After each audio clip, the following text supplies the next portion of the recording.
kulanti wacan oo wanaagsan daawadayaal halkan waa warbaahinta Frontier Online waxaad ku soo dhawaataan falanqeyn kooban oo ku saabsan maxkamadda ugu sareysa dalkani Kenya ee Supreme Court ayaa lagu wadaa maanta Isniina in 12ka duhurnimo ay soo saari doonto natiijadii go'aankii doorashada madaxtinimada dalkani Kenya maalimii la soo dhaafay dhageysigeedu ka socday dhanka iyo maxkamadda ugu sareysa wadanka. haddaba maxkamadda maxaa laga filan karaa laba arrimood ayaa laga filanayaa iyadoo garsoorayaasha toddobada garsoore ee maxkamadda ay dhageysteen dhinacyada kala gidsan oo dacwadda gudbiyey kuwa ka hor imaasan iyo kuwa ayagana taageersan in doorashada ay si xalaal u dhacday. haddaba maxkamadda waxaa laga filanayaa laba arrimood. kow, maxkamaddu waxay soo saari kartaa in doorashadii madaxtinimada ee dalka ee la qabtay 9ka bishii aan soo dhaafnay August dalkani Kenya oo ay lahayd qaladaad in doorasho lagu laabto. haddii arrinkaasi maxkamadda ay ku dhawaaqdo waxaa sidoo kale sharciga dalkani Kenya uu qorayo in muddo 60 cisho gudaheed in doorasho guud ee dalka ay ka dhacdo in doorashada madaxtinimada wadanka ay ka dhacdo, taasi oo in lagu laabanayo kaliya midda kursiga madaxweynaha.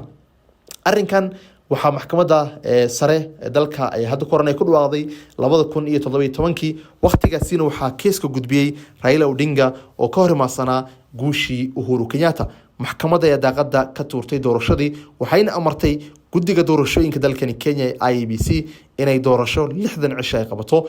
doorashadii waa la qabtay laakiin Raila Odinga waqtigaasi uu diiday inuu doorashada ka qayb galo.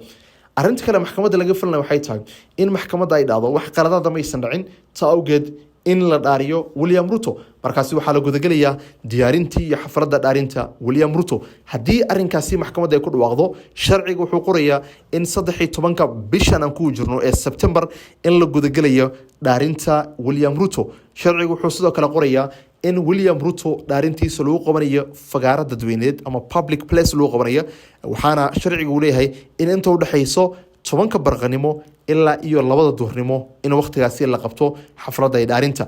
kaligiisna lama dhaarinayo, waxaa la dhaarinaya ku-xigeenkiisa Rigathi Gachagua. waa haddii maxkamadda ay ama toddobada garsoore ama aan dhahna tirada aqlabiyada ugu badan ay isku raacaan in wax qaladaad aysan dhicin doorashadan ay xalaal tahay. marka labadaasi arrimood ayaa laga filanayaa maxkamadda ugu sare ee dalkani Kenya. mas-uuliyiinta labada dhinac kuwa taageersan Raila Odinga iyo ama Raila Odinga naftinkiisa iyo William Ruto ayaa arrinkan soo dhaweeyay, waxayna sheegeen in ayagu wixii soo baxaba ay taageeri doonaan go'aanka dhanka iyo maxkamadda. aan dhageysano William Ruto iyo Raila Odinga oo arrinkan ka hadlay. Kenyans should continue to have us in their prayers. We pray for peace. We also pray for wisdom.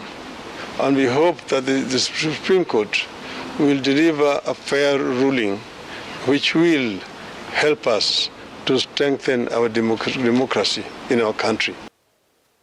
Mahakama ya upeo itatoa uamuzi wake. Kwa sababu sisi ni nchi ya kufuata sheria, pia tutaheshimu uamuzi wa mahakama ya upeo. Hivyo ndivyo tutakavyokuwa na nchi ambayo itakuwa ni nchi ya Wakenya wote. Na hakuna Mkenya mkubwa na mdogo.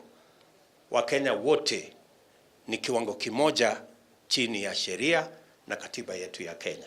markaan ka gudubno mas-uuliyiinta oo arrinkani ka hadlay, madaxda diimaha ee kala duwan ee wadankani Kenya ayaa dhanka kale Kenyaanka ugu baaqay inay degnaansho ay muujiyaan iyadoo lagu wado in maxkamaddu ay soo saarto go'aanka kadib markii la gudagalay ama kadib markii la soo gabagabeeyay dhageysigii oo socday maalimii aan soo dhaafnay. haddaba arrinkan ayaa siyaabo kala gidsan Kenyaanka ay u sugayaan dhanka baraha bulshadana qaasaan Twitterka. Kenyaanka fikrado kala gidsan ayaa arrinkan ay ka qabaan. qaar ayaa taageersan in doorasho lagu laabto, qaar ayaa waxay leeyihiin waa in la dhaariyo oo in arrimahan loo gudbo. marka fikrado kala duwan ay Kenyaanka ay arrinkan ka aaminsan yihiin. haddaba adiga maxay kula tahay arrinkan iyo maxaad ka filanaysaa maxkamadda ugu sare ee dalkani Kenya ee Supreme Court? fadlan ra'yigaada nagu reeb qaybta ee comment-ka. sidoo kale waxaan ka codsanaa inaad follow gareysaan Facebook-ga ee Frontier Online iyo YouTube-ka, inaad like iyo subscribe aad noo saartaan. aad baad u mahadsantihiin.